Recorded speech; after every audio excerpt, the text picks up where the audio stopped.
Amma bilin ki, bizim elə təvəssülümüz bu gecə Həzrət Əbəlfəz ağayadır, Babul Həvaicədir.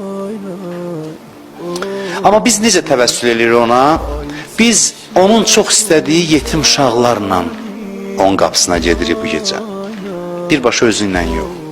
Onları çox istəyirdi. Dedim sizə, o qədər çox istəyirdi ki, vidalaşmaq istəmədi onlarla. Dedi, gedim su gətirim, gəlirəm.